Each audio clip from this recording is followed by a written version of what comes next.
So many of you I might have seen in the field doing site visits. So again, welcome. I just want to do a few housekeeping things. I'll set all my things up here because I want to talk with my hands.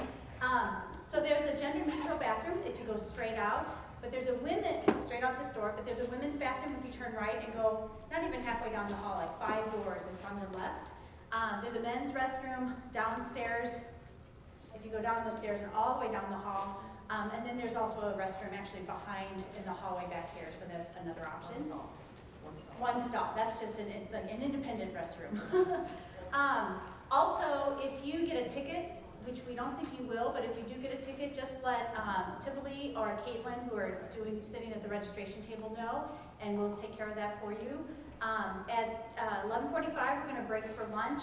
We'll have an hour for lunch, but we have a food truck coming, steamroller, which you might have, we put that on the flyer. They'll be just across at the parking lot by the baseball field. So it's a short little walk. So we hope that you'll be able to support the steamroller food truck, or if you'd like to, with an hour, you probably would have time to run someplace close by on campus, close by off campus, or if you want to go to the Millennial Student Center, which is where our food court is. Any other? I think that was it as far as housekeeping things go. If you have any questions, feel free to, I'm going to be sitting at the back table. Welcome again, and here's Dr. Johnson, our dean. Well, good morning, everybody. Welcome to the School of Social Work here at UNSL. I'm using the microphone, and I recognize that it's not amplifying it for you because we're recording it, so it's going to people who are live streaming and all of that. So, but can you all hear me pretty good? And those of you in the back. So for our presenters, then this is probably at least the lowest you'll be able to go as you're presenting, so that we make sure that everyone can actually hear you. We are really fortunate here at the School of Social Work to have a behavioral health emphasis as part of our curriculum. And we also have a behavioral health training grant that is training MSW students to work in the field in integrated behavioral health with children, adolescents, as well as transitional age youth. We are also very fortunate that we heard yesterday that we will be doing, we call that program BWET. And we will be doing BWET 2. And BWET 2 will be the same training program. The great thing about BWET 2, though, is that it is across the lifespan. So it's not limited to children, adolescents, and transitional age adults. So if you have if you're a current student and you have a behavioral health interest, but it wasn't with children in that younger population, it was perhaps with adults or older adults, then you may be interested in knowing that we do have that option and that we will be starting that training program in the spring. So we're really happy to have the opportunity to continue our collaboration with the University of Missouri-Columbia to have that effort in play for our students here.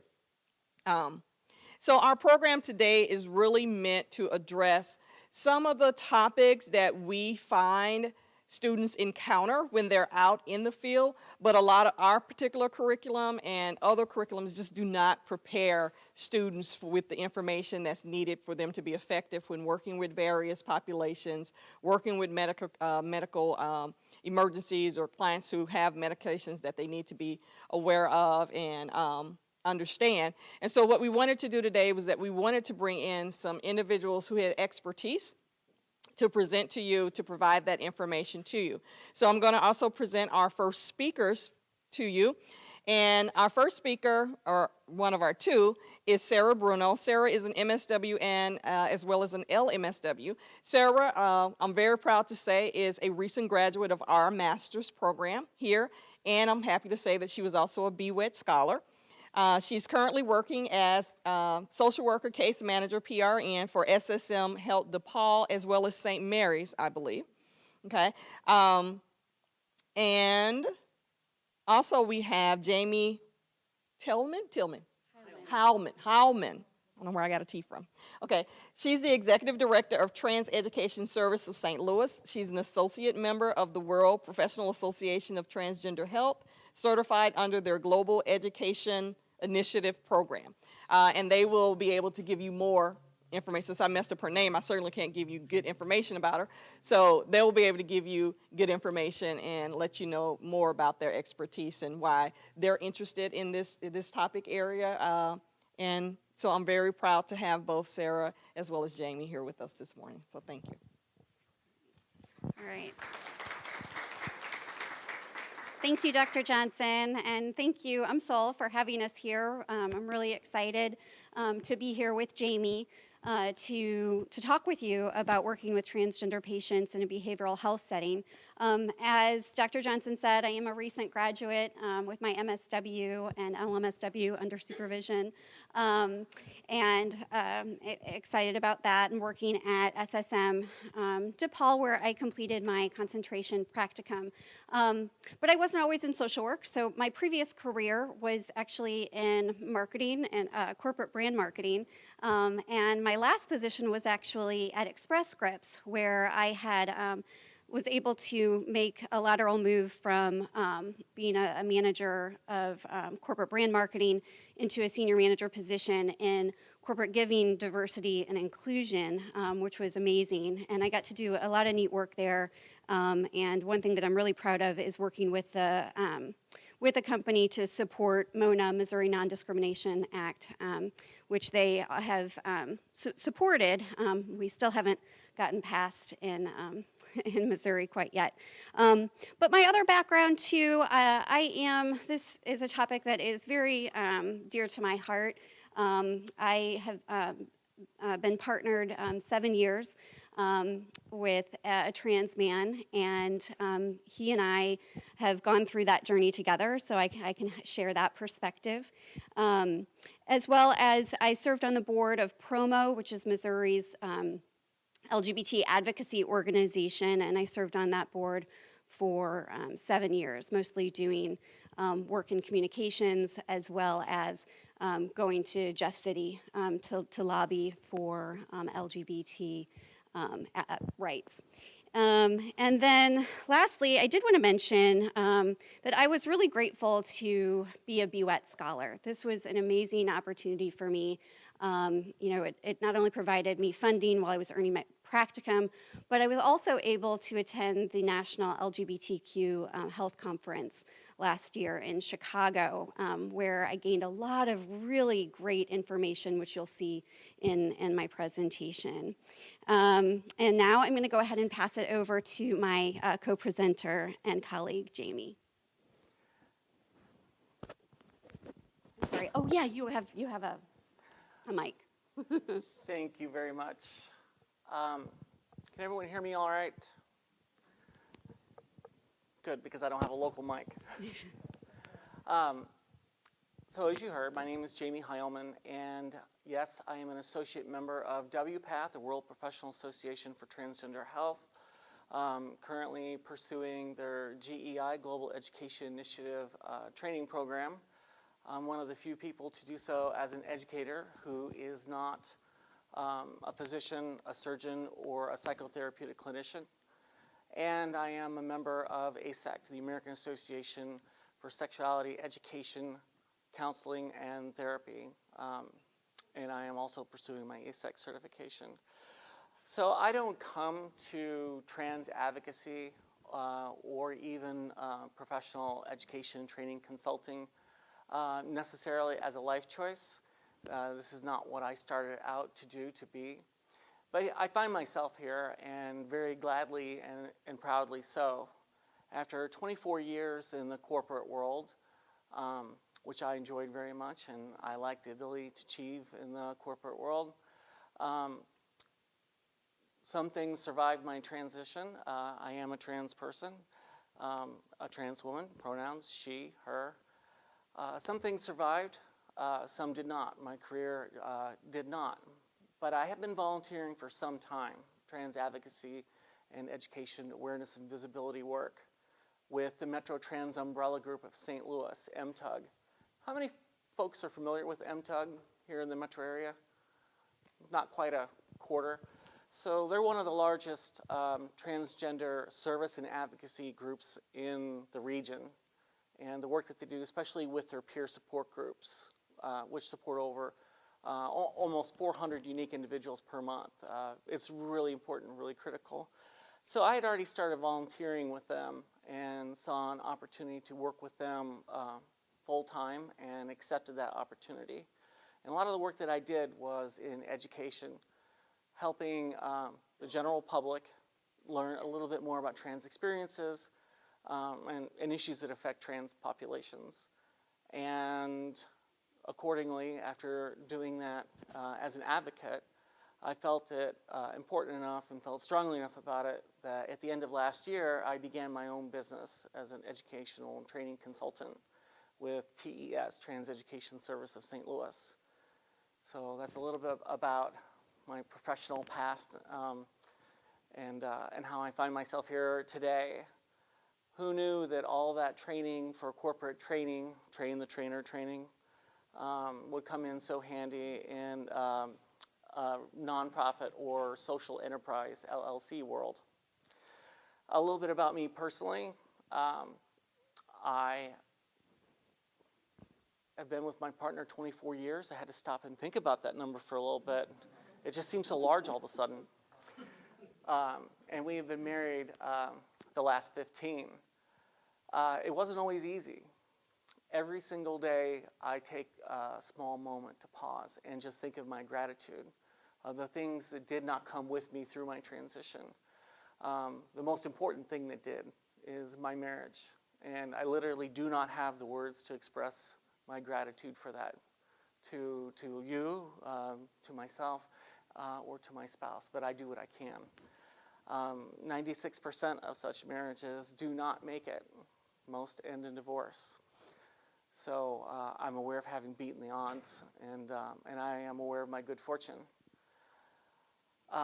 We live in Alton, no kids, 3 cats, and that's kind of the highlights.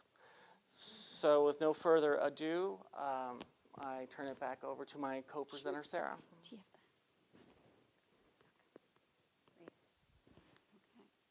So we came up with this title because we thought it was, it was academic sounding, and instead of just trans education for behavioral health. So we have determining and demonstrating barriers to care delivery for trans persons and scenarios for best practice implementation. So this is what we hope to achieve today. I'm not going to, read everything to you. You can kind of take a look at that. One thing that I'm always cognizant of is that what I see in every audience that, where I present are people who have varying levels of understanding. And so, we are going to take our time with setting that context for understanding with terminology and language, because language is so important. So for those of you that, in the first part of this presentation have already heard this before, it's still valuable, right? So it's still important to remind ourselves of the importance of language and terminology and how important that is when we communicate with others. One of the things I did want to just highlight, though, is that when you leave here today, we really want to empower you and equip you with at least 2 ways. I mean, I'm sure you're going to learn a lot more, but at least 2 ways that you can go back to your organizations to affirm transgender and gender nonconforming clients. Okay. And with that, I'm going to hand it over to Jamie to go over the terminology here in this section.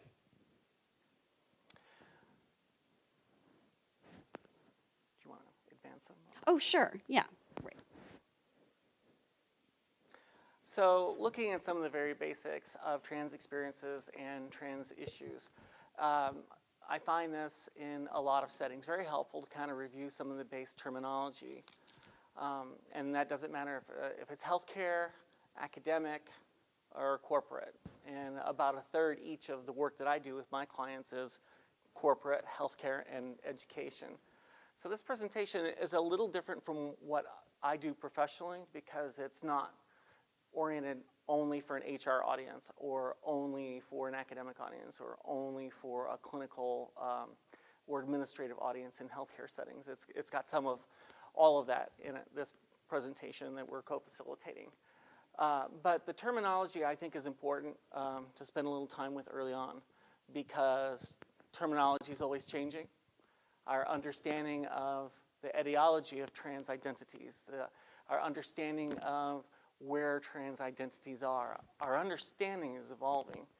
Trans people and their identities, their gender identity in particular, may have inherency, but our understanding of them and how expansive that understanding is continuously evolving. So I think it's important to dive in and look at terminology. Real quick, I just want to say that in the work that I do, and that's reflected with the terminology and definitions that we've chosen for this facilitation, is largely based on that use by the NCTE, the National Center for Transgender Equality, which is the largest lobbying and advocacy organization in the United States for transgender human rights. And I also use the terminology recommended by WPATH, the World Professional Association for Transgender Health. So these definitions might not be necessarily perfect in terms of my own personal belief in each and every instance, but they serve a good purpose, because in a lot of the publications you will see these used in this similar fashion. So starting out with transgender. So transgender is an umbrella term, and when we use that term, really we're talking about people whose gender identity does not match the gender that they were assigned at birth. So the very word trans and gender that was coined, depending on whose story you like, sometime around 1980, 1984. And it was very particularly chosen because of the Latin prefix trans, meaning across or on the other side of something, a barrier. Cisgender, and again, same Latin. The root is cis, meaning on the same side of, something congruent. So transgender, we see a gender identity that differs from that assigned at birth, from how that gender identity is lived and expressed. Cisgender, it's on the same side. The gender assigned at birth matches the gender identity and then matches the gender expression. So we see these prefixes used commonly in science and geography, cis isomers, trans isomers. Gender nonconforming is a broad term referring to those people who do not conform to the societal traditional expectations of gender and of particularly their society's gender constructs, the social constructs of gender in that society. Gender nonconforming is a term that's kind of evolving. Gender expansive is a term that we see very often used for youth under 18, for trans youth. And for adults, we see more commonly gender non-binary. So while gender nonconforming is very commonly used, it does carry with it the idea of a certain normativity, because if you're not conforming, what is it you're not conforming to? Societal expectations of what gender should be. So there's still a bit of stigma involved with the term gender nonconforming. It is in use. We see it evolving. And so while we're talking about terminology and how terminology evolves and changes, I thought it very important to mention that. Transitioning, the process that some trans people undergo to achieve congruence so that their gender identity and how they present it in the world is in alignment. And there are multiple aspects to transitioning. HRT, hormone replacement therapy. GCS, gender confirmation surgery. Some of you may be familiar with some older terminology, such as GRS, gender reassignment surgery. Older than that, SRS, sex reassignment surgery. And even older than that, the sex change. Gender binary, a view of sex and gender as distinct at poles, male and female, distinct and disconnected. Gender identity, how someone identifies their own gender, how they see their gender. Gender expression, how someone communicates their gender through clothing, through mannerisms, so that others can see them for who they are. Sexual orientation, completely separate from gender identity. Attraction orientation, the origin of desire. Okay. So thank you, Jamie, for kind of going over all of the terminology and definitions. And so next what I want to go into is really a framework for how we talk about sex and biology and gender expression and gender identity. And of course, I had to use the unicorn to start this off. So first, we talk about sex, right? So what is when we talk about sex? It's that it's assigned by anatomy at the time of birth. And when we might have thought about it as in the binary. You've got female on one end and male on the other end. And when a baby is born, we're looking between its legs to determine if it's a boy or if it's a girl. And it's really described by genitalia, hormones, chromosomes. But guess what? There are numerous intersex conditions, which breaks down that binary construct. So sex in and of itself isn't binary, right? So now to talk about intersex, I'm going to turn it back over to Jamie.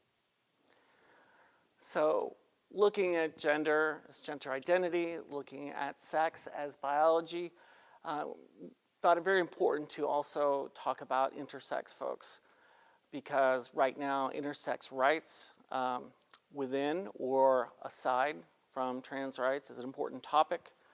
Kind of wanted to distinguish some of the aspects of intersex experiences from trans experiences and from cisgender experiences.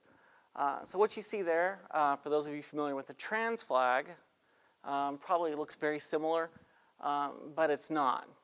So this is the symbol for intersex folk and intersex pride. So who is intersex? How are people intersex? How often does this occur?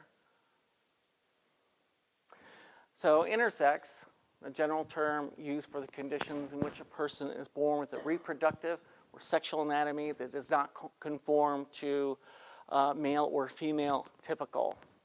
And that's a definition preferred by the Intersex Society of North America.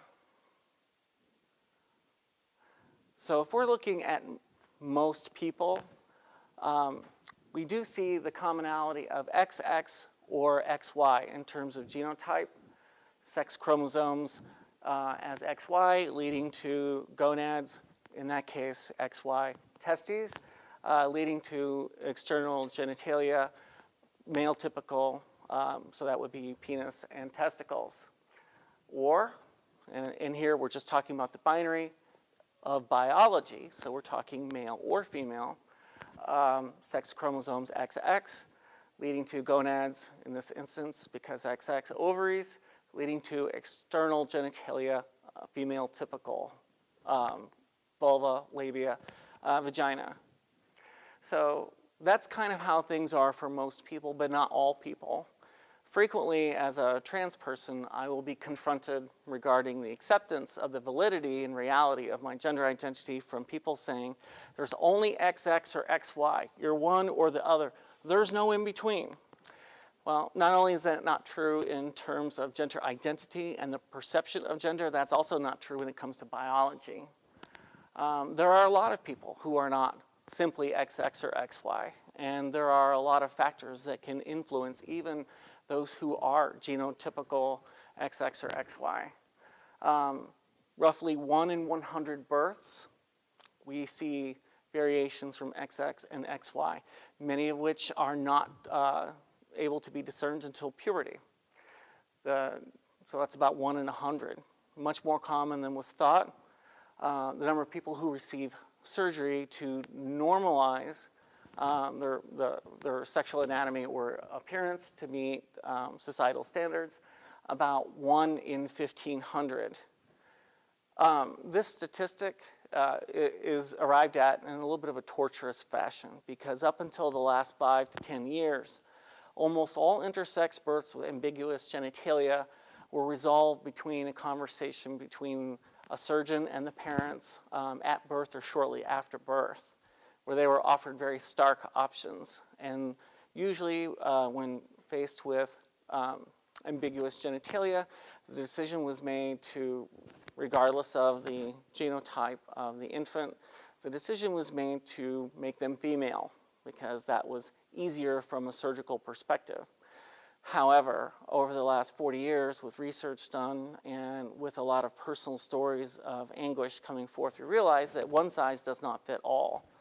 And there have been persons who were determined surgically to be female at birth, who were born with intersex conditions, who later presented as male, insisted that they were male, who never were aware of the surgery at their birth to determine a female status. So actually, some of that research helps us see the inherency of gender identity versus the supposed destiny of biology. Intersex conditions, and there are over 50 recognized, some of which might fall under ambiguous genitalia, about half of which don't and do not present until pubescence. One of the most common, androgen insensitivity syndrome, AIS, which can present as partial or complete, where the body does not recognize the androgens produced, and so the body type looks more XX typical rather than reflecting the XY typical development chromosomally. 5-alpha reductase deficiency. So this is XY occurring also. And the beauty of the body, the body does not recognize the effects of androgens and testosterone. And so approaching pubescence, then someone, despite their XY chromosomes, would develop female typical secondary sex characteristics. Mayer-Rokitansky-Kuster-Hauser, and doesn't it just roll right off the tongue?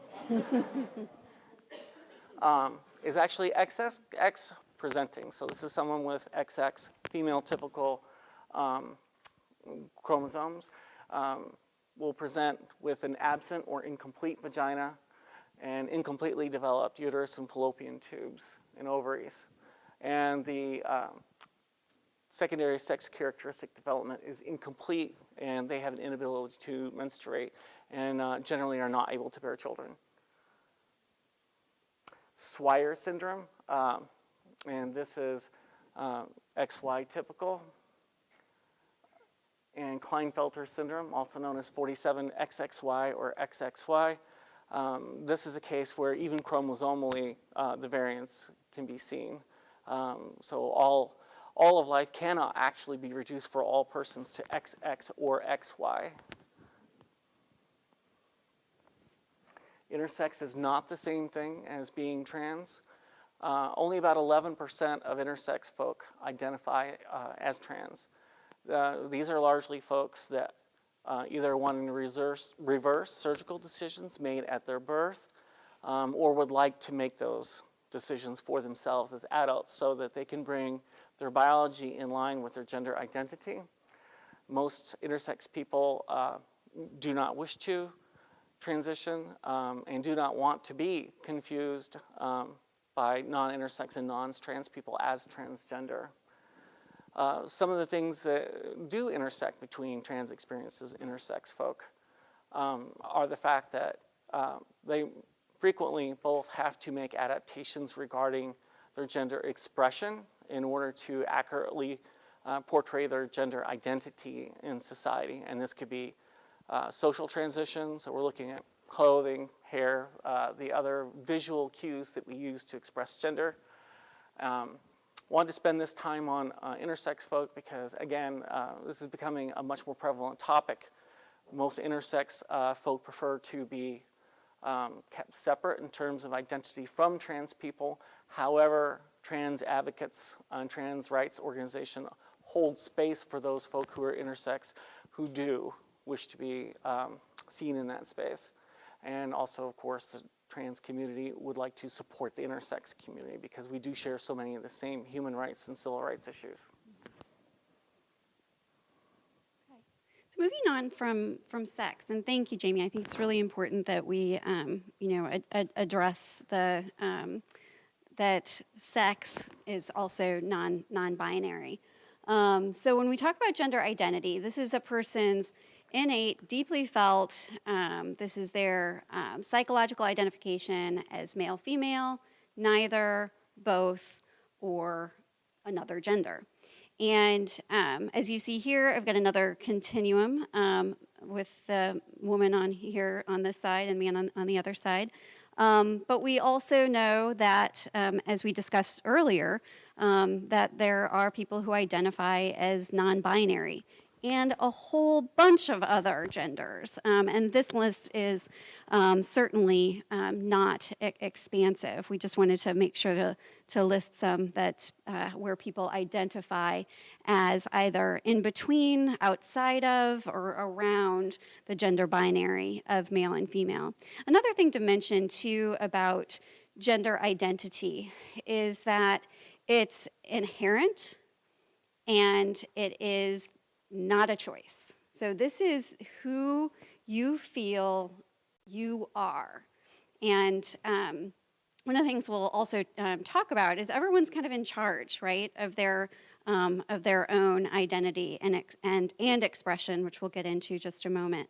But yes, so these are, we want you to think about it in terms of, we've thought about it in the binary, but as we know now, there are, infinite actually numbers of gender identities and the way people identify and express themselves.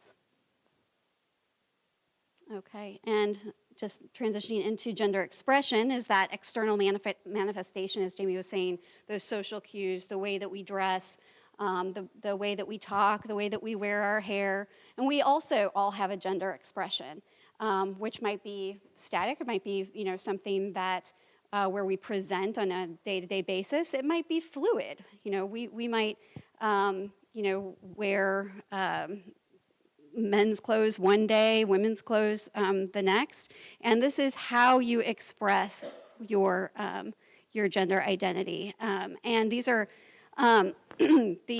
these may or may not conform to those socially defined behaviors and characteristics typically associated with being either masculine or feminine. Okay, so gender identity is less like this. So we kind of wanted to have a little bit of fun with this, and that's the purpose of this slide. So, the figures at the top, we have the wide-shouldered, stocky, slim-waisted figure in traditional blue, and we have the figure over here, obviously wearing some type of dress, in pink. And for a whole lot of our history, and when I say our history, I don't just mean Western society, the United States, but for a whole lot of us in this room in our lifetimes, that was the end-all or be-all. There was a box that had an M next to it, a box that had an F next to it. Those are the images associated with those boxes, and that was it. And this continuum here that you see underneath is maybe a little bit more like how people experience gender. So we had the figure at number 1, the wispy, kind of thin person with the kind of bouffant hairstyle in Pepto-Bismol pink. And then we have the figure all the way to the right, again, stocky-shouldered, and in a rather dashing olive drab. And even further, if we couldn't more starkly illustrate the polarities, the ends of the gender spectrum, that are more commonly recognized as the binary, 0 or 1, heads or tails. We have at number 1 a gigantic pile of pink meringue known as Barbie, and all the way at number 12 we have someone who appears to be a soldier decked out in combat fatigues and camo. Can't imagine a more starker presentation of gender stereotypes and gender expectations than that.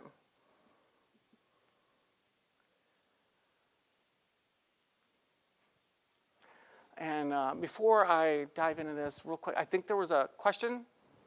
Oh, back to the intersecting genetic stuff.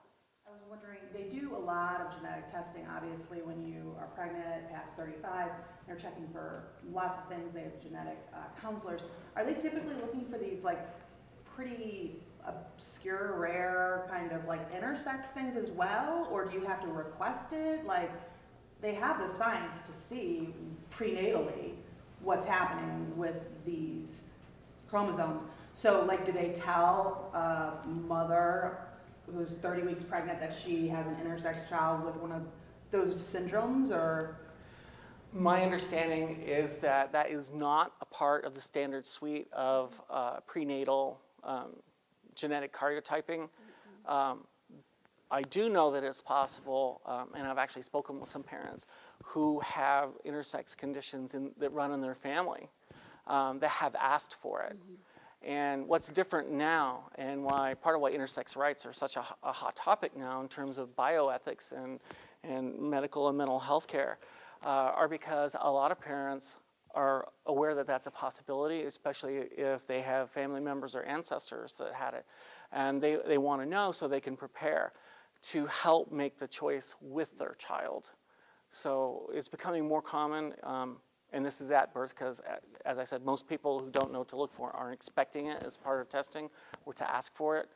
But it's becoming more common with intersex births. So, here we're really only able to look at what's presenting as ambiguous genitalia at birth and not conditions that present later at pubescence. But kind of a wait and see attitude. And to avoid a lot of the gendering that happens around births, the gender reveal party, everything in pink, and until the child is old enough to really clearly communicate gender identity. So you're looking somewhere between 2 and 5 years of age. And this is a big deal because surgical decisions aren't being made that could be wrong, and so there's a whole lot that won't have to be undone in that child's life. So this is an attitude that is progressing, and it's really only become common in the last 5 to 7 years. As recently as 10 years ago, generally the surgeon would either just do it or ask the parents for permission and then just do it. And so it's evolving quite a bit and quite rapidly, and kind of coinciding with the pace and direction of trans rights too, even though intersex is something else. Does that help? Testing is kind of controversial anyway, but like, do you think it's helpful to be able to know that there's some sort of chromosomal situation that affects the sex prior to birth, or do you think that it's going in a direction of, sort of picking out the perfect child, or? So de facto, I don't think it's an issue in terms of pre-knowledge leading to decisions that would eliminate intersex conditions, because that type of prenatal genetic therapy, to my knowledge, is not doesn't exist yet. Hasn't been developed. There's some genetic work that can be done and is done prenatal, but not, to my knowledge, not about any intersex conditions. So when that technology does exist, I think that question is going to be asked by a whole lot more people, and it'll be very relevant. Sure. So talking about gender identity, expressing that gender identity, how that gender identity is expressed, kind of like sharing these photographs as defying gender stereotypes and expectations. So we have on the left Buck Angel, actor, advocate, writer, public speaker, and he is a trans man, and he's very open and out about his trans status. And on the right, we have Janet Mock, and I'm not sure, is anyone familiar with Janet Mock? She's fantastic. I was lucky to have 5 minutes of conversation with her at a conference once, and she is just the best. You've probably seen her on TV as a host. She's also trans advocate, and I highly recommend her book about her own personal experience of transition called Redefining Realness. And I get no royalties, I get no kickback for that. It's just a really good read. But again, in terms of defining who are trans people, what do trans people look like? How do trans people express their gender identity? I always like offering up these individuals because I think they're very stereotype defying, and they're both trans advocates.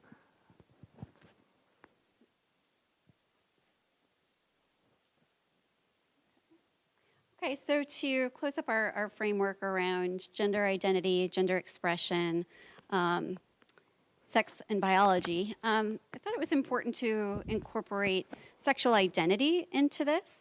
And so when we think about sexual identity, that can include your sexual orientation, so who you are attracted to. And I want to note here that when someone identifies as trans or gender nonconforming, that doesn't dictate what their sexual orientation is going to be. So in that way, it's distinct. And again, everyone has a sexual orientation, whether they're attracted to men, women, gender non-binary, trans men, trans women, everyone, or being asexual is also a sexual identity. So while it's not determined by your gender, your gender identity, or your sex, certainly there does become this interplay, right, in attraction, and that's what we just wanted to point out here. Okay, and then to wrap it up, the gender unicorn we talked about gender identity, expression, sex, physical attraction, and emotional attraction with sexual identity. And so gender is fantastically diverse, as we say. Okay. So we're going to look at some numbers. So some of these numbers outline the background of the situation that many trans people must deal with on a regular basis, but they don't necessarily define trans individuals or necessarily so the trans population at large. But they're really important to look at because some of them are quite stunning in terms of the differential between trans populations and national averages within the context of some of these numbers, and therefore thought important to share here. So there are approximately 1.4 million trans people in the United States. To those who are familiar with the topic and have been looking at it, surprise, in the last year we've doubled the number. But not actually. Based upon the data that was available, the number that had been assumed for close to 20 years and that we had all used was about 0.3%, or around 600 to 700,000 individuals in the United States. However, those are relatively small sample sizes. They missed large demographics, including geographically, and were thought to be incomplete. So the Williams Institute of the UCLA School of Law, which has done a lot of work with gender and sexuality and the intersection of gender and sexuality with human rights. The Williams Institute has done many useful studies for the community. Last year, they released a new report on the demographics of trans experiences in the United States. And for the first time, and with the largest study, and looking at some of the largest numbers available, it was determined that trans folk are probably about 0.6% of the US population, or 1.4 million people. Those of us who are advocates and spend a lot of time with data like this in the trans community still think that this is a low number. And one of the reasons why is because a whole lot of trans people don't necessarily identify as trans, particularly older trans people who transitioned 10, 20, 30 years before. They don't necessarily see themselves as transgender. They think that their transition, as in the verb, intransitive verb to transition, transitioning is something that they did. It's not who they are. Another issue in terms of data capture, the U.S. Census does not capture gender identity. The 2020 census had been planned to. It would have been the very first census that looked at gender identity and sexual orientation. And those plans have been in the works for since 2012. However, this year, this administration decided not to look at that data for the 2020 census. So maybe we can get it done in 2030. So also differences exist in terms of the percentage of adults who identify as trans between the states. So I refer earlier to the comment I made about huge gaps in terms of data capture and a representative sample in terms of geography as well as demographics. So we see a number of 0.3% in North Dakota to 0.8%. We're getting close to 1% at that point in Hawaii. Would love to see research that kind of looked at the whys. Is this because trans people in North Dakota don't stay in North Dakota? Is Hawaii a particularly desirable location for trans people because of access to resources? Have no idea. Would very much like to know.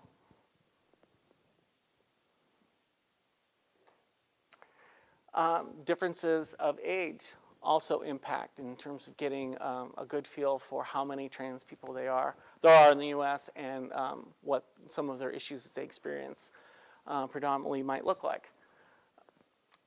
0.7% of adults aged 20 to 24, 0.6% of adults aged 25 to 64, and interestingly, 0.5% of adults aged 65 and older identify as transgender. So it would look like there's an increasing prevalence depending on decreasing age by cohort. There's an increasing prevalence for being transgender. However, one thing that most studies don't capture and would be extremely difficult to capture, and certainly would be a very expensive study to capture with large populations. People answering this, what's their definition of transgender? So a person 65 years of age and older, that age cohort might have a very different idea of how they experience their gender identity and how they express their gender from someone who's 20. So terminology, once again, actually can impact numbers in terms of trying to quantify and qualify how people experience their gender. Researchers recently projected that 1 in every 137 teenagers, and I personally think this is a fairly significant number, 1 in 137 will identify as transgender if asked. So we see that increasing prevalence when looking at younger age cohorts. We see that extrapolated even further. Majority of respondents, 60%, who were out to their immediate family, said that their immediate family was supportive of their transgender identity. 18% said unsupportive, 22% either way. These are really interesting numbers. Just 10 years ago, the percentage of familial acceptance versus rejection was very different. So we know that efforts on behalf of the community and just happenstance in terms of visibility and awareness, we see how the perception of trans people and the subsequent level of acceptance, we see how that's evolving with increased visibility and awareness.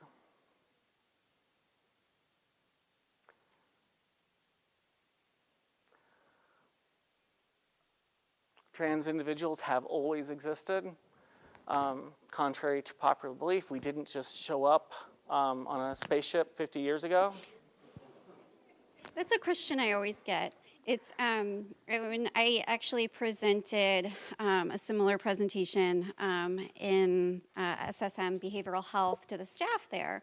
One of the questions that I got, actually I did it a couple of times, and both times I was asked, so when did this all start? Or is this a new phenomena?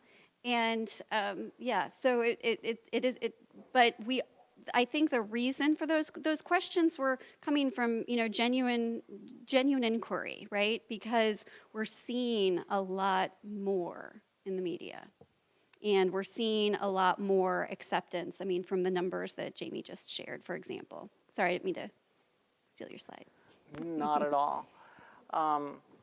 But yeah, we didn't just magically appear 50, 60 years ago. I remember having a very interesting conversation with a gentleman who was 94 and asked me some rather direct questions. Outside of a setting like this, I don't necessarily go about my business and run my day as a professional trans person, just as no one else in the room does so as a professional cisgender person. I'm just a person. But I was really interested in this man's opinions. You know, we've seen almost a century of life in this world, and I was interested in what he had to say, and he surprised me. So it works both ways about stereotypes and expectations.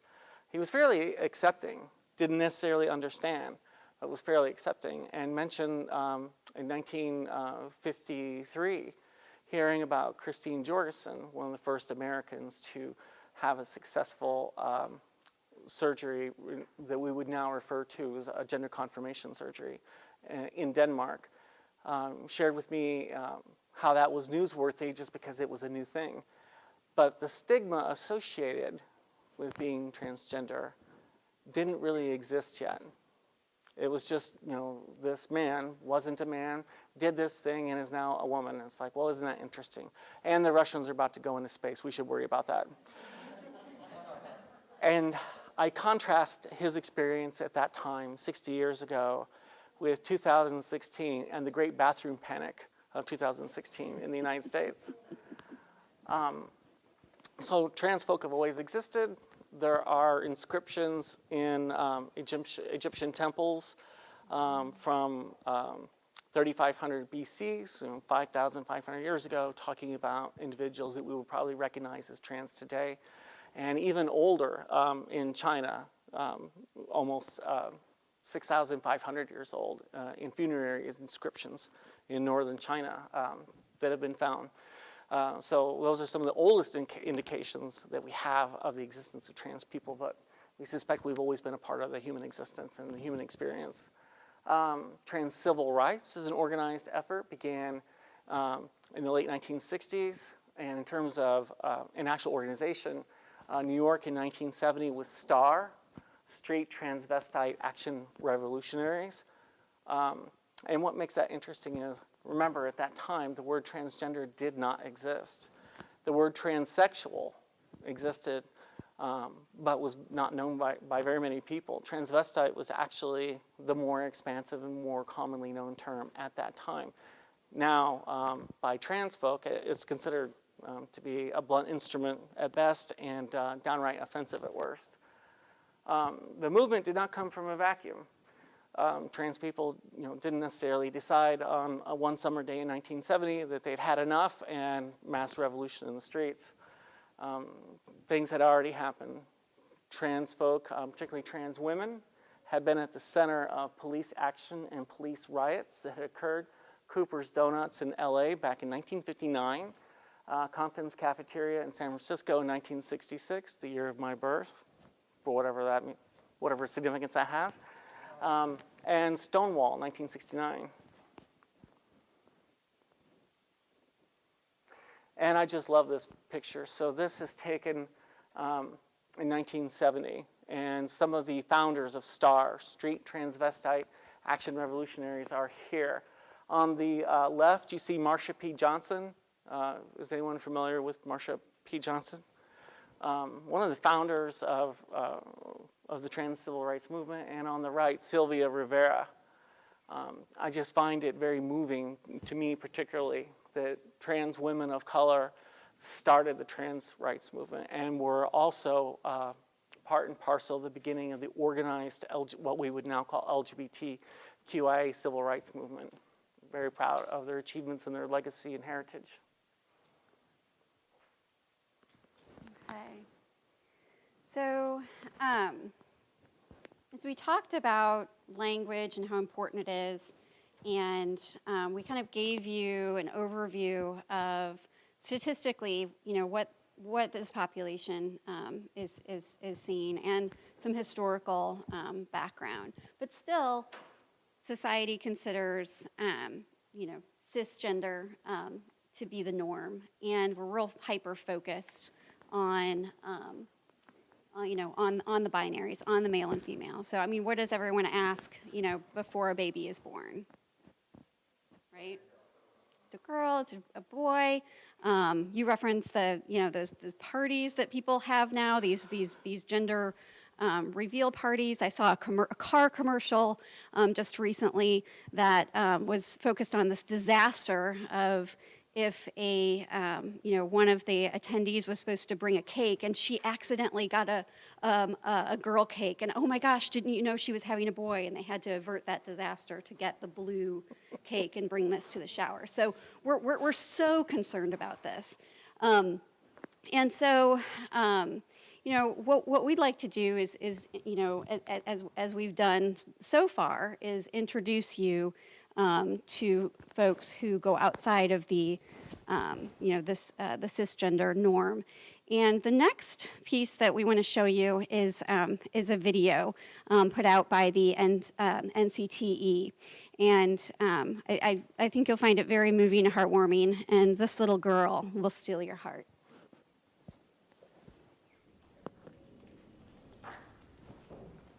My name is Rose. I'm a transgender girl. I was born a boy, but I always knew that I was a girl.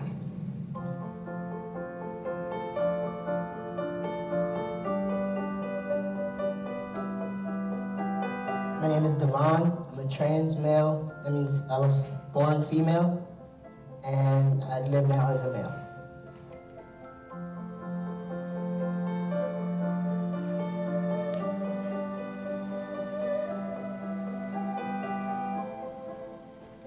When I was 3, I decided that I was going to grow up and be a father and marry Janet Jackson.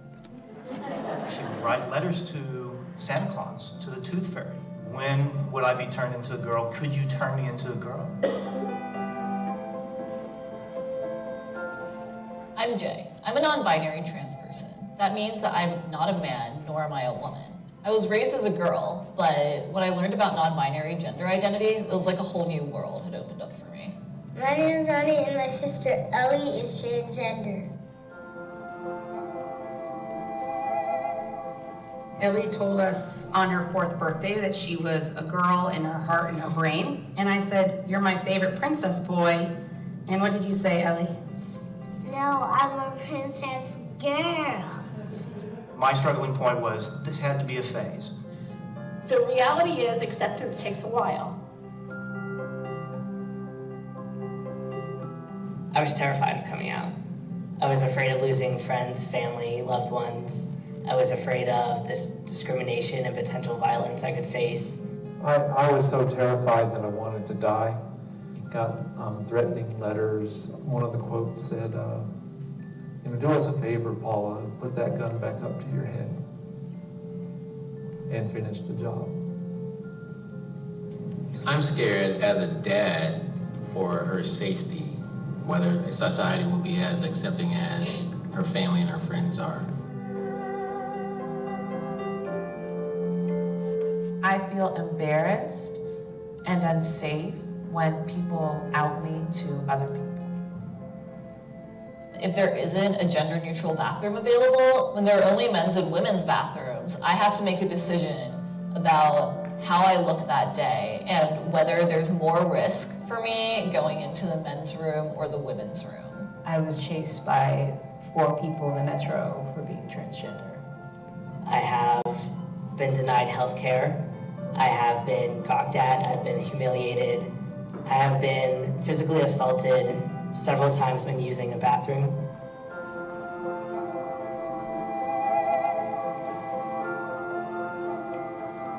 Seeing her face the first time we let her wear a dress outside of the house, pretty special. You're different, that's okay. Just keep on being yourself. Support means listening. Maybe not understanding, but just listening and being there for me. Pushing back on jokes or offensive comments at the expense of transgender people. The easiest way to support transgender people is to follow their lead. Supporting transgender people means letting them be who they are. proud to be trans because I want to be myself. I'm proud to be trans because I think life is too short to be anything besides what you are. This is who I am. This is who I am. This is who I am. This is who I am.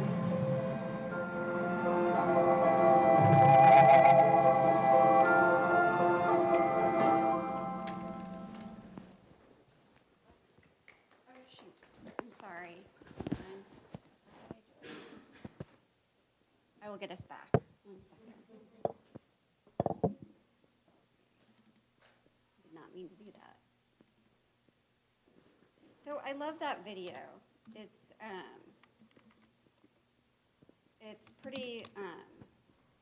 pretty amazing in showing, you know, in such a short clip,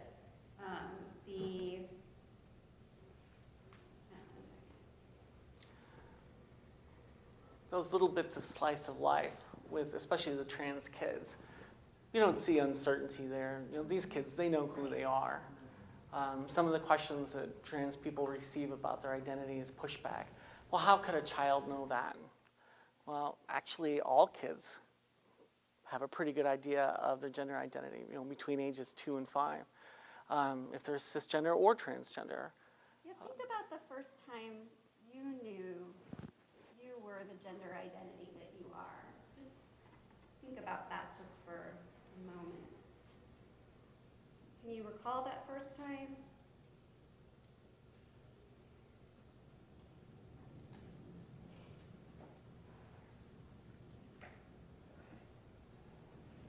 Can you? Or would your answer be, but I've always known, right? I've always known. Well, why wouldn't that be the same, you know, for people who identify as trans? So, as Junior was just saying, kids as you know, young as 2, 3, begin to express their identity, and you can see this showing up in their clothing preferences. You can see it showing up in what they say to us, in the toys they play with, in what they want to wear, what they insist on wearing, and also on, you know, what they would want to see in terms of their, you know, primary and secondary sex characteristics. So now you might be thinking, well, when I was a kid, you know, and I identify as a girl, I might have played with trucks or cars or something like that, or I might have been, you know, wore jeans and climbed trees. So yeah, sure. But that's not what we're talking about. We're talking about an insistence and persistence, an identity where kids aren't saying, you know, I want to be, you know, I want to be a boy. No, I am a boy. I am a boy. I wear boys' clothes, right? I recently read a story in People magazine, of all places. And it was a story that about a parent who tells her journey about her trans child. And you read through the story and you hear all of these processes that she's going through. Similar to the video, like, you know, what the parents are saying, you know, it's hard. You know, because it can be confusing. You're listening to your child, but you might be passing it off as, oh, that's just, I don't know, you know. So her child said to her one day, what happens to us when we die? And she thought, oh, he's, you know, 5. You know, I don't know what to say. You know, I'm not ready for this conversation. And her child said, you know, when I want to know because I think we get reincarnated because when I come back, I'm going to be a boy. And the parent thought, oh, okay, nothing of it. Maybe that's just whatever. Then later on, they went to, you know, a clothing store, and her child insisted on going and putting on boys' clothes. And the mother kept going, no, we're going over here, we're getting back to school clothes, you gotta wear dresses. And the child had a temper tantrum right there in the middle of the store. So the parent thought, okay, we'll do this. And then one day, she got a call from school. And her child had had urinated in his pants. And they got to the school, and the mother said, what happened? And her child said, I couldn't go to the bathroom because they won't let me use the bathroom. And the mother was like, that's ridiculous. They won't let you use the bathroom. And the child said, well, they won't let me in the boys' bathroom, and I don't belong in the girls' bathroom. And it was at that moment that they decided to go see a therapist. And the therapist, after talking with the child alone, brought the parents in and said, your son has something to say to you. And the mother was like, oh, my son, kind of feeling those words and realizing that this was really happening. And the therapist said, your son doesn't think you're ready yet to know who he is. And at that point, everyone just broke down crying. And because, it was this moment of realization of the family were realizing that they didn't have a daughter, they had a son. And they went through this process, and it was painful, and it was in fits and starts, and it was in noticing certain things and maybe passing off certain things is not a big deal. But it was in this moment that they could say, okay, what do we do? How do we support you? And so when you look at trans identity in children, you're looking at insistence, persistence, consistence. I put this book up here as a reference because I think, even though I think it was written in 2008, it is still a wonderful handbook for clinicians, for parents and families in understanding trans identity in children and in adolescents. In what you might see, what you might hear, how to talk with your child, and it also shares stories of other families. So extremely, extremely useful. Another story. This was from the National Geographic in January of 2017. And this young woman, Trinity Xavier Sky, she almost completely stopped talking when she was 4. She started chewing on her boy clothes and said she wanted to cut off her penis. Her alarmed parents took her to a therapist who asked them, do you want a happy little boy, or do you want a happy little girl or a dead little boy? And that really struck them. Later on we'll talk about suicide rates among trans folks who are not affirmed in their identities and the toll that takes. She is now 12 years old and leading a very happy and healthy life in her own identity. So I get asked this question a lot when giving these types of presentations. How do I know my child is trans? How do you know? How do we assess? How do we know? How do we know my child is trans? How do we know the kiddos that we're serving in the schools or the kids that show up in our hospitals, right? How do we know? When they tell you, right?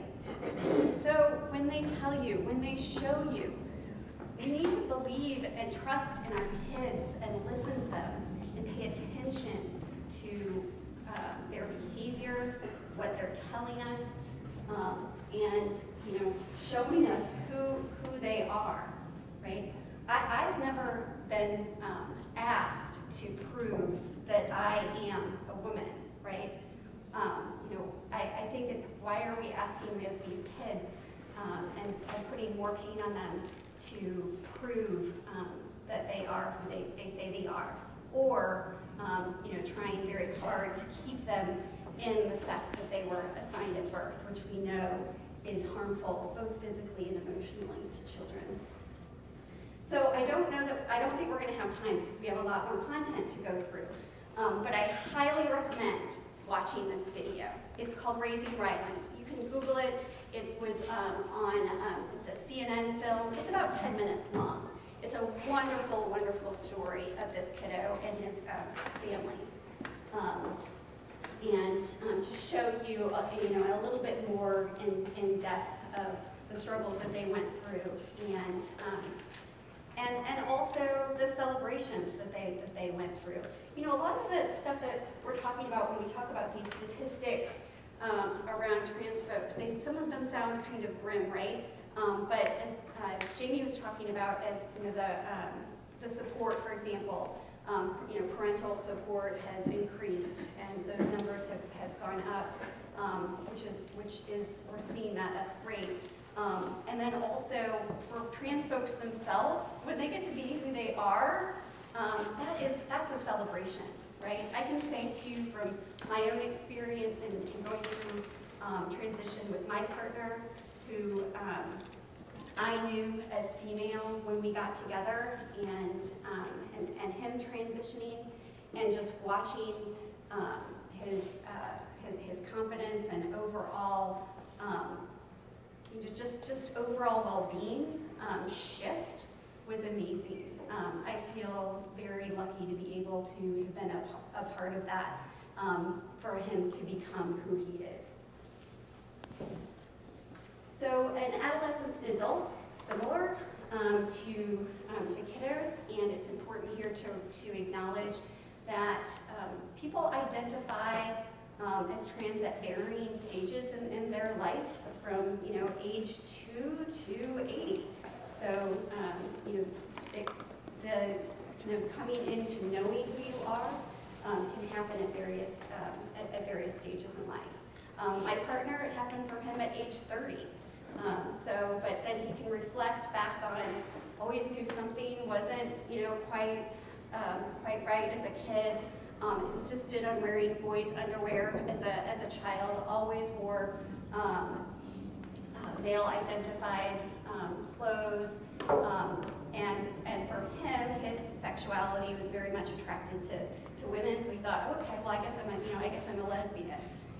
Wore a tux to prom, but still kind of something wasn't quite right, and went through a gender exploration at a later age, and then when he finally kind of came into this realization, wait, oh, I'm a dude. This is who I am, and meeting other people. So when we talk about when did trans people exist, and that question is being asked because we're seeing more trans identities. We're seeing it in the TV, we're seeing it in our offices, in our schools. One big thing that has helped folks who are trans to be supported in their identities is the internet. So going on and finding people with similar stories, and finding out how, what happened, with you?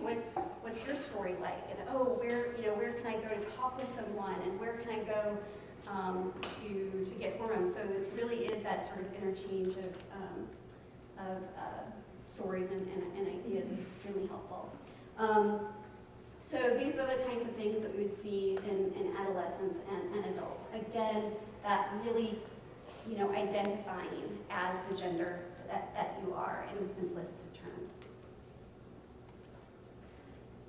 Okay, and so, and as we talked about before, some people who identify as trans go through transition. And I'll turn it over to Jamie to talk about the ways that trans folks transition.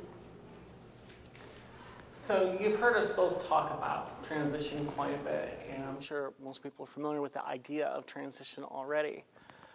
Transition is not a singular thing. There are common experiences, but no two transitions are alike. No two journeys are quite the same. There are 4 main components to transition. Social, so this is living in the gender that the person knows themselves to be. Actually making manifest their gender identity in the world through gender expression, through the social cues of gender. Psychotherapeutic, from a clinical sense, this is having a stable and functional personality, ability to live within their actual gender. For some folks, that is the biggest part of their journey. I'll use myself as an example. I was aware that I was transgender at the age of 5.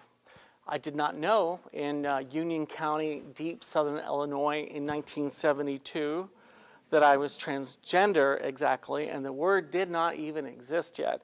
And if it had, I'm pretty sure no one in Union County in 1972 had ever heard it. But I knew that something was wrong because I knew myself to be a girl, and I could not recognize that between how others saw me and how I saw myself in that world. And so that was a struggle for me from that age until my early 40s when I began the process of social transition. I did my very best to fight it. If prayer, denial, and self-punishment could eliminate a trans identity and create a cis one in its place, I promise you I would have done it. Medical, so here we're talking about a combination of procedures including HRT, hormone replacement therapy, and GCS, gender confirmation surgery. And then lastly, legal. And for some people, this might be the toughest part for them. Only 11% of all trans people change all of their documentation and ID over. And just imagine how many different organizations that have your name and gender marker there are out there that impact your life. Credit reporting agencies, your online movie membership, your driver's license, your medical records, your diplomas, educational credentials, professional credentials, Social Security Administration account, passport, birth certificate, and there are over 75 identified aspects to completely changing everything that impacts your life in terms of your name and gender marker, roughly 75. And there's a certain amount of privilege associated with that, knowing how the system works, how to navigate it to get those changes made, and having the money to do so. Only 11% of trans people have done that, and I'm familiar with the process because I'm one that has done that, and it takes years. 68% of all trans people do not have one single piece of ID that correctly identifies them, matching their gender identity with their gender presentation.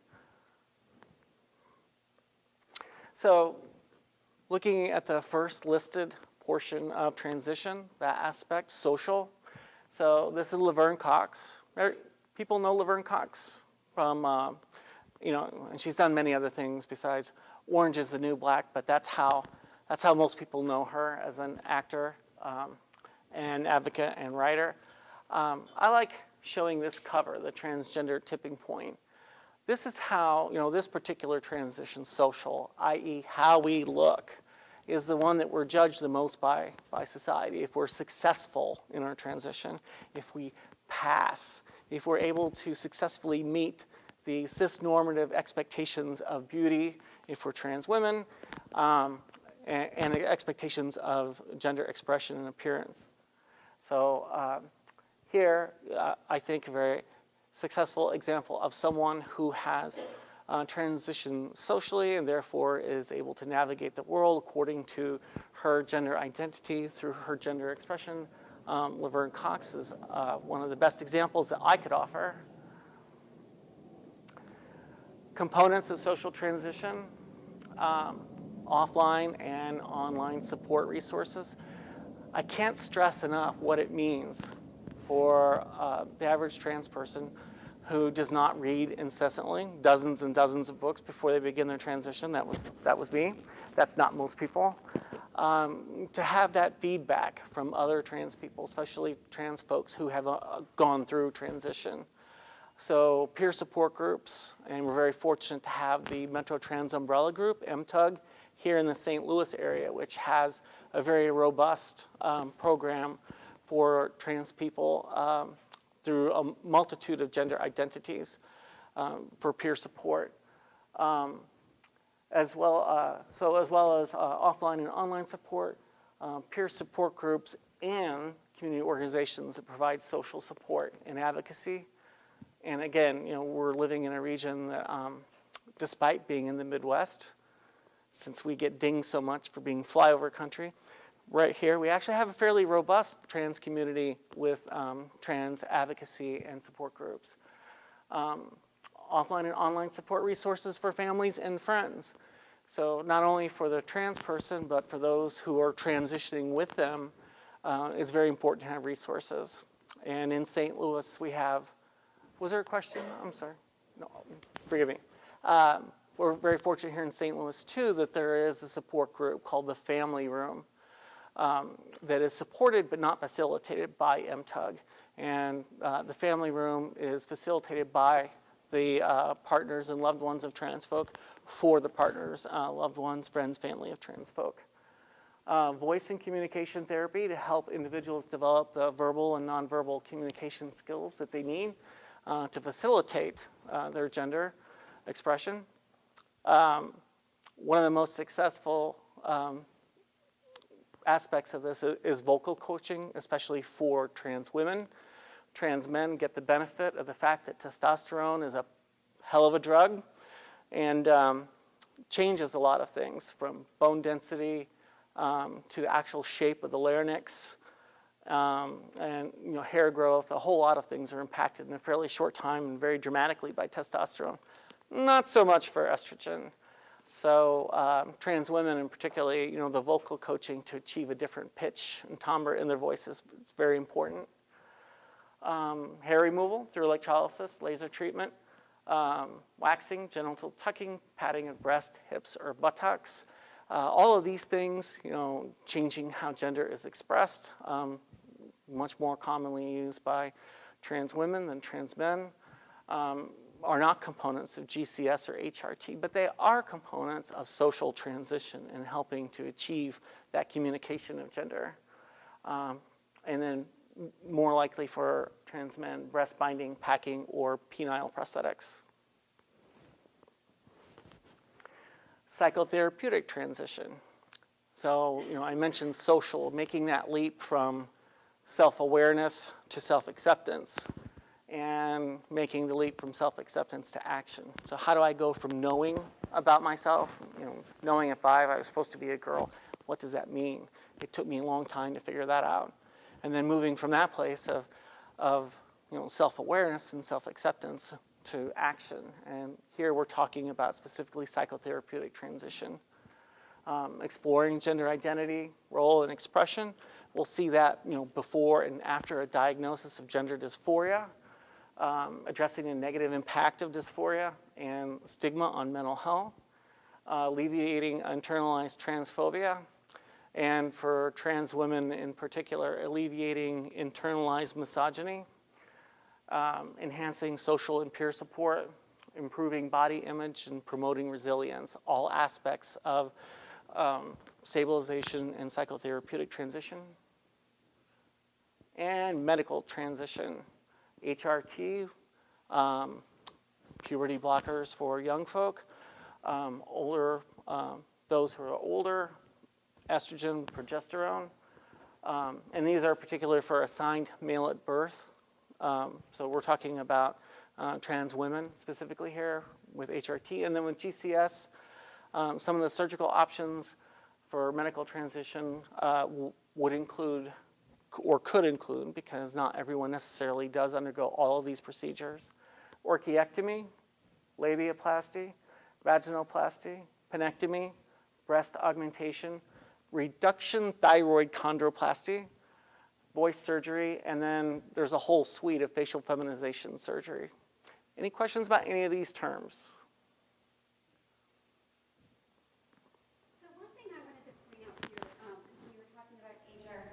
Hormone blockers for the kids. For kids, in terms of transition, for social transition, there's really no medical intervention until a kid might reach Tanner stage 2 in development, and at that point is when the kid, family, the doctor would talk about hormone blockers. Right, at that point. And that puts a pause on puberty. And whereas when they get to be older, we always talk about stage, not age, right? So when they get older in their stage of development, then they can talk about hormone replacement therapy as they get into their teens. The thing about blockers is, again, it puts that pause on puberty, so no decision really has to be made, but it does prevent them from going through the painful and psychologically painful experience of puberty.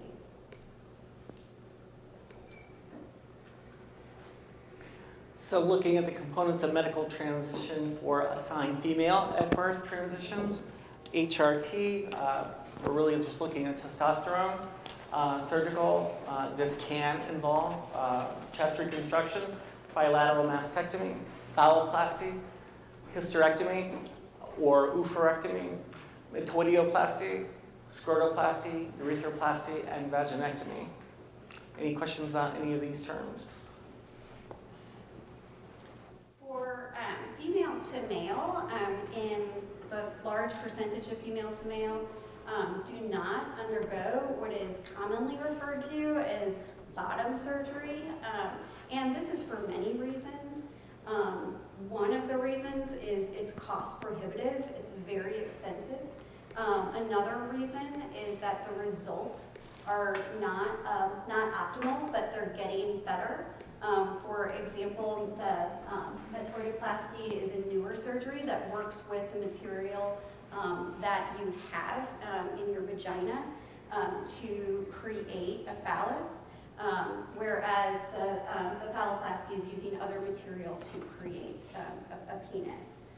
But just wanted to mention that there's, again, and you've highlighted this several times, is that not everyone goes through all of these types of surgeries.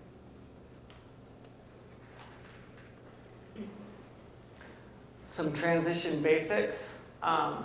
Transition is a very personal and individual process. And that might seem a little counterintuitive because most people on the outside looking in see it as very public. If it's a trans person that they know, someone that they know whom they now know is trans, and they see these changes and it seems very public. But there's really so much more going on internally and personally with transition than even what is seen. There's no correct way, there's no right way or wrong way. There's 50 years of data about therapeutic approaches, diagnoses, and outcomes that can be looked at. But that doesn't mean that, here's the 37 steps to transitioning. Yes, you too can transition. No. Everyone's journey is unique. Most people who transition with any of the 4 aspects will access mental health care. And this isn't just because of some of the gatekeeping legacies that we still have. For example, in most states, they do not have informed consent. So 42 states do not have informed consent procedures regards HRT or GCS. A person will need a therapist letter and sometimes even more documentation in order to get prescriptions for hormones from a PCP, their primary care physician, another medical physician, or an endocrinologist. Many people will undertake hormone therapy. That's the most common medical aspect of transition, hormone therapy. So I work with kids, and this is actually coming up a lot, where a lot of them want to see a therapist, but the private therapist that I can find for them can't afford it. Are there any resources for low-income kids to access mental health care that's sensitive to this issue? Yes. Again, we're lucky here in St. Louis. Have you heard of Transparent? Not the Jeffrey Tambor television show, which is really good, but Transparent, the group. It now has a nationwide footprint, but it started here at Children's Hospital. And so that group, and I think they meet evenings, third Thursday of every month, serves as a resource for parents of trans children and trans youth, but also as a sharing resource for clinicians and that's physicians and mental health practitioners, but clinicians that can be helpful for getting kids started where they need to, and a lot of times.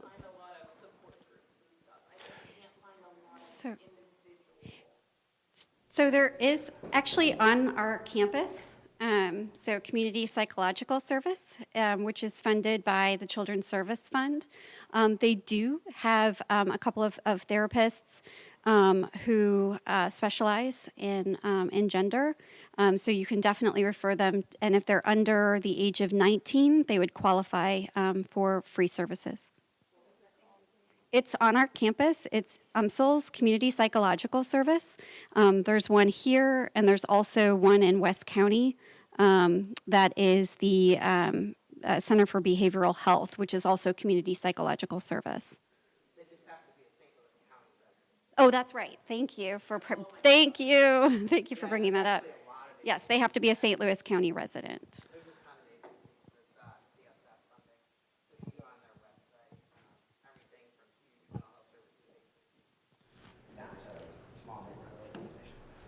And with Transparent, too, you can get very personal, individual referrals, based on questions of financial need and access to. That's part of why I recommended them. And we'll cover some other, national and local resources, too, when we get close to the end. Yes? And I have the same challenge sometimes with our adult clients because they'll have issues of, they'll have gender situations that they want to be addressed, but they also have like pretty severe mental illnesses and co-occurring like drug and alcohol issues. And so a lot of therapists that are LGBTQ friendly or knowledgeable are kind of not into the hardcore psych component as well. And so we have a difficult time finding somebody to help those individuals. I know it's not a lot of people, obviously, but it's like even one person, it's important for us to do our best to try to match them with somebody, and it's been very difficult. So would Transparent be the type of place that I could start and get some sort of like anecdotal help with that? Not Transparent, not for that. But one of the resources we'll talk about that's really more of a resource aggregator will lead you right to clinicians who are not only trans and LGBTQ culturally competent and trained, but who also may have specialties in their career besides that that would be more helpful looking at some of the comorbidity issues that you're talking about. Morbidity with trans individuals? Has that been looked at? In terms of an incidence amongst the local trans population? It is higher because of minority stress. It's less so because they're trans, but more so because they're trans, they have to deal with the discrimination, violence, and rejection that comes with it. So a lot of that gets lumped under the diagnosis, and we'll talk about this here in a little bit, gender identity disorder. It's not because they're trans people. And just because a person is trans does not mean that they will have these issues. Mm-hmm. But it has to do with the level of rejection, violence, and discrimination that as an individual they're facing. And that's where you see the much higher incidence of substance abuse and other issues. And we've got clinicians and some programs listed in the resource aggregator that can help you find, hopefully, a fit there for any referrals you're looking for.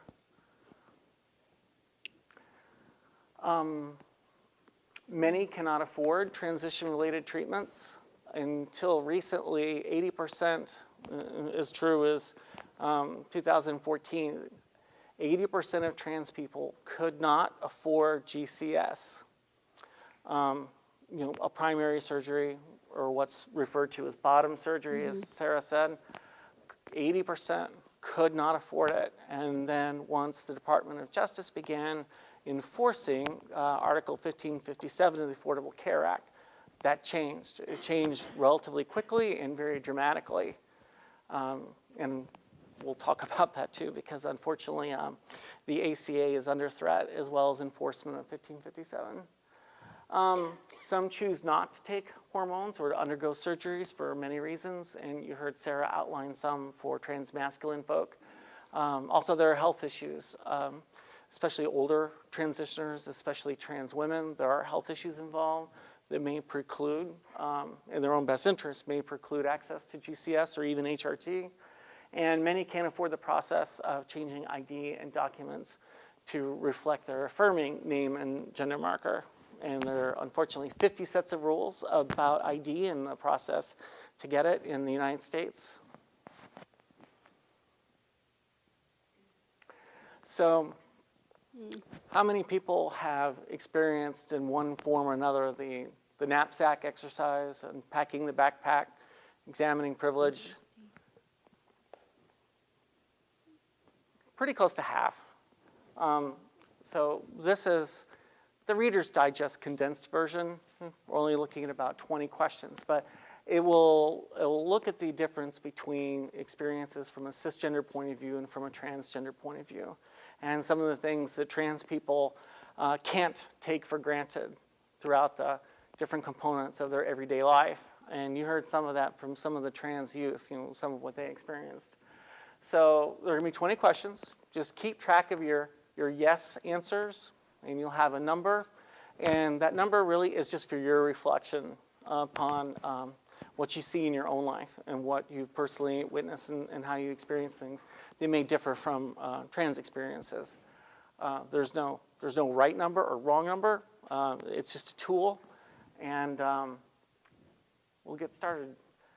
So ask yourself, are you able to use public restrooms without fear of verbal abuse, physical intimidation, or arrest? Are you able to use public facilities such as gym locker rooms, store changing rooms, without stares, fear, or anxiety? Strangers don't assume they can ask you what your genitals look like or how you have sex.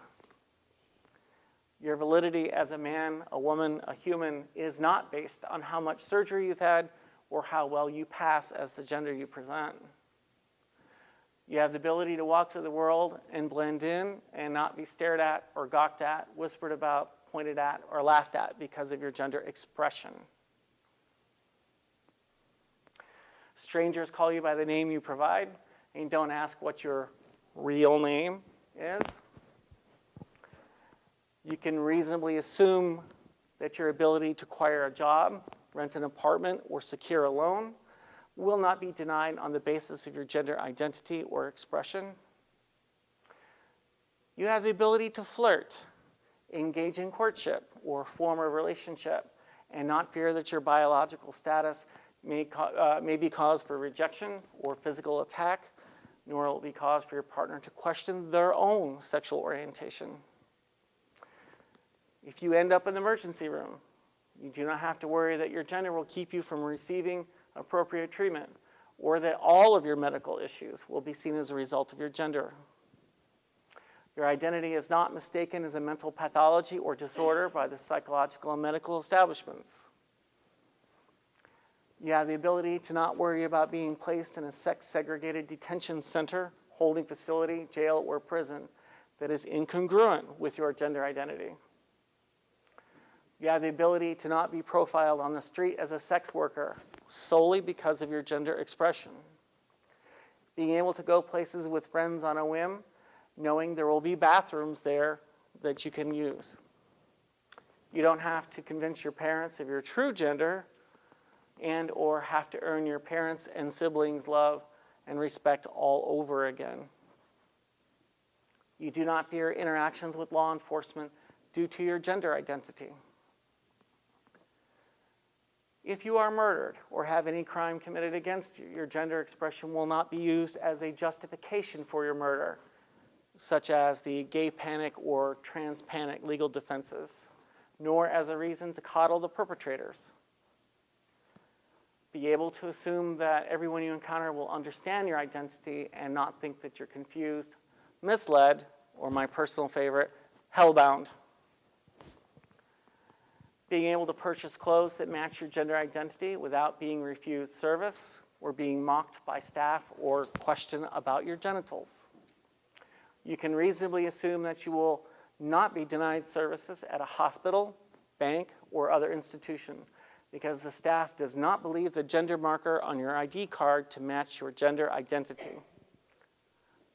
And lastly, you are able to locate your gender as one of 2 boxes provided as the only options on a form. Did anyone encounter some questions that maybe they wouldn't have expected in the course of this?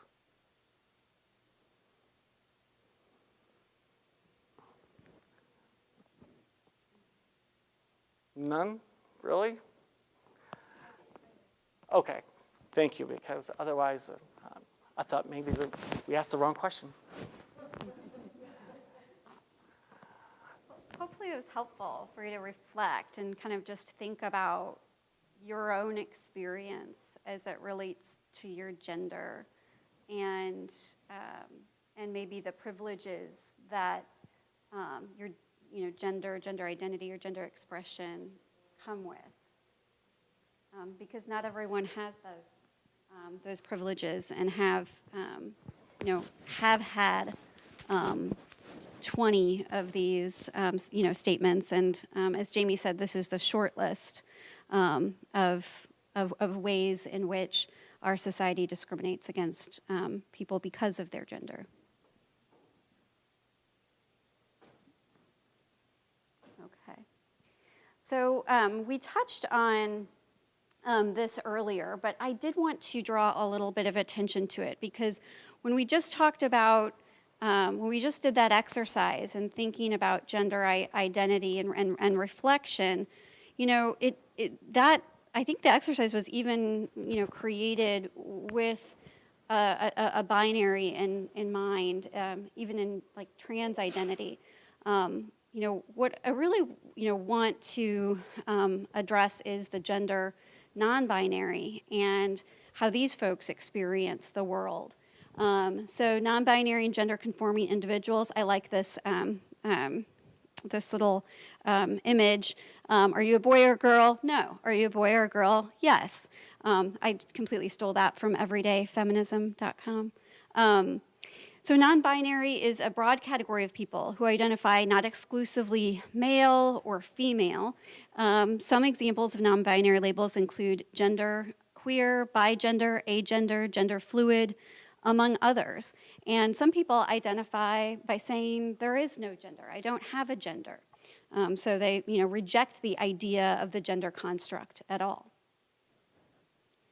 Okay, and the non-binary umbrella includes people who are uncomfortable with their sex assigned at birth, uncomfortable with the opposite one too. And actually, conversely, could be comfortable with expressing as and identifying as both, as we see in gender fluid identity. It is impossible to identify for these folks as a man or a woman because neither fits the person entirely. Non-binary genders are very diverse with many identities and expressions. Many people feel outside of, in between, adjacent to, far away from maleness or femaleness. And we're starting to see identities of non-binary and gender non-conforming identities show up. And in fact, we're seeing them even show up in policy. For example, Oregon just became the first state to recognize a non-binary gender identity. They had a campaign last year. Voters decided yes to the X. So now on your driver's license, you have a third option of gender. So you can put male, female, or X. New Zealand has done the same thing for their passports, so at a national level. For gender non-conforming, non-binary individuals, the singular pronoun they has become popularized. I think last year it actually ended up becoming popularized as the word of the year. It has a lot of utility, they. And when someone says, my pronouns are not she, hers, not them, not his, him, it's they. Some people have said, well, that's confusing, and that's not grammatically correct. Well, actually, I mean, there is, it actually is, and there's actually a whole long article in, I can't remember the publication to reference, about the utility of the singular they. And here's the thing, when people tell you who they are, believe them.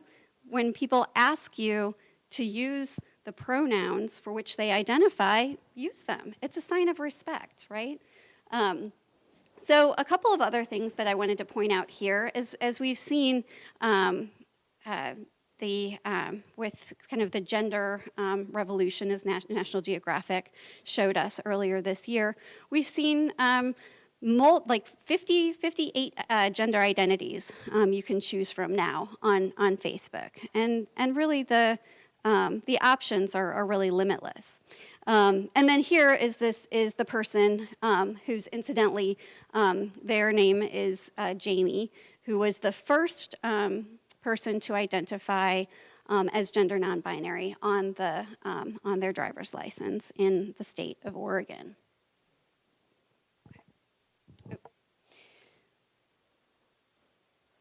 Okay, so speaking of policy issues, we want to go into a few national and local policy issues affecting transgender and gender nonconforming individuals. And Jamie will start with the national level. So just a quick overview. I mentioned earlier 1557. So in the Affordable Care Act, denying health care coverage and denying service to a person on the basis of gender was made illegal. So specifically, Article 1557 of this piece of legislation, the ACA, is the first and the only piece of legislation that explicitly, again, through legislation, explicitly gives trans people the right to access health care. I just want to let that sink in for a little bit. So before that, being transgender, simply the being of transgender could be used as a pre-existing condition, and care could be denied, not only for a transition-related procedure, but for any healthcare procedure. And so this is where the phrase, raise your hand if you've heard of this phrase, trans broken elbow syndrome. So before 2015, the latter part of 2015, in theory, I could have gone to hospital. I managed to fall off a ladder or do something clumsy. My spouse would back me on this, that there are a multitude of ways I could accomplish this because I've got mad skills there, and show up in the ER with a broken elbow.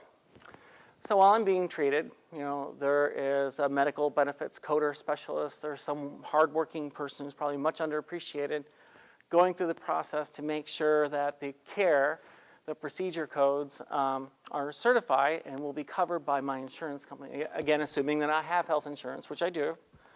Only about half of all trans people do have health insurance. And it would have been entirely possible at that time, on the basis of the pre-existing condition of being transgender, that I could have been denied coverage for that procedure, i.e. treating my broken elbow. So last I checked, elbows do not necessarily have gender. They're elbows. But that was the legal situation that we faced before the Affordable Care Act, and particularly after almost 5 years of litigation over the meaning of gender and gender identity. After the enforcement of 1557 opened many doors. And we see that also with transition-related procedures. So there were over 3,000 GCS procedures done in 2016 in the United States. That's almost doubling from 1,800 in 2015. So in time, that would kind of erode that 80% number. 80% don't have those procedures because they can't afford them. Because before Health and Human Services certified that they were medically necessary, insurance companies claimed that they were cosmetic and therefore not valid for coverage. So 1557 means a big deal, and what happens to the Affordable Care Act means a lot to trans people because it's literally the only piece of legislation that guarantees access to health care for trans folk. The military ban, hot in the news. The reason why this matters so very much is because it's always been such a basic aspect of human rights to be able to be a member of one's country's military service and to be able to serve. And throughout history, from Native American populations, for African Americans, for women, for gay and lesbians, we see this as a major human rights as well as civil rights milestone. Being able to serve one's country and to have it pulled back has been literally earth-shaking for the trans community, and it puts a whole lot of related matters in terms of civil rights and human rights at jeopardy that were kind of thought to be settled. Bathroom bills. Later historians will look back at the Great Bathroom Panic of 2016 and all the bathroom battles that are still happening. Over 100 bathroom bills have been proposed in over 22 states just in 2017. They'll look back at this time and figure out, how did America forget how to peaceably coexist and go to the bathroom in public spaces successfully?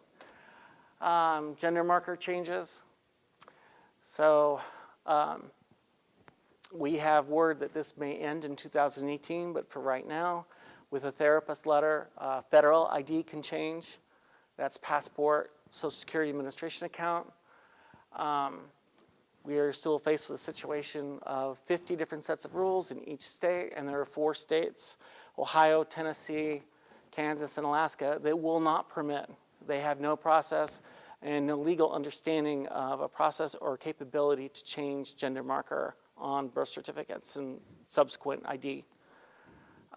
Trans panic defense, still legal. 8 states have made it illegal in court to use the gay panic and the gay panic defense. 6 of those states have made it illegal to use the gay panic or trans panic defense. And what that means is if one of us were to be murdered, a person can say, I didn't know they were trans, and I was so shocked and surprised when I found out that I just had to kill them. And unfortunately, in 44 states, that is a legal defense. And in Missouri, Yeah, we're running short on time, aren't we? I know. So we are short on time. I know it's 10:30 now. About how much time can we have? Probably have about 10 more minutes of material. Okay. Then. Okay. All right. We'll try to. Yeah. We'll speed it up. Missouri SB 43 passed. So that basically means that if you're fired and you think it's on the basis of gender, sex, race, and you sue, it has to be the only reason that you were fired. Before, it could be a contributing factor. So it's a scary place to work here in the state of Missouri. That's the brief version. Gender markers on changes on ID. Currently in the state of Missouri, to change your gender marker, you need to have a letter. And you also need to have documentation stating that you have had a surgery. It's kind of vague about that surgery, and to change your name, you have to go and get a court order for that. So that's a lengthy kind of process, which is getting better in our state. It didn't used to be as smooth of a process as it is now to get those changes made. Bathrooms in schools, we'll continue to see this. We don't have any current bills, but we did defeat one last year around bathrooms. And employment, housing, and public accommodations continues to be an issue for the LGBT community, as we have not been able to pass MONA, which will add to the human rights statute to protect this population from discrimination in employment, housing, and public accommodations. You can still fire someone because they're trans, because they're gay. Oh. Okay, so we're going to just go real quick through this. What were you going to say? Maybe answer questions and just leave it on the resource page? Okay. or- Okay. Yeah, we can go ahead and just move to questions. I did just want to mention that we have had a history of pathology in the DSM that is getting better, and it's moving, moving towards. Now we have the gender dysphoria diagnosis, but there are still some issues with this. We will provide this presentation as a PDF following our talk here, so we'll get that emailed to everyone so that you can see it, especially there's around the mental health challenges and health outcomes. The biggest message we want to leave you with is that health outcomes improve when we affirm trans folks in their own identities. The APA says it, the American Medical Association says it, and the Academy of Pediatrics says it, and we've seen it in our offices and in our lives.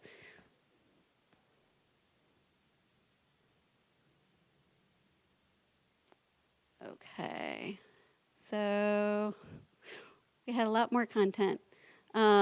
Okay, so questions. We'll go ahead and get to that.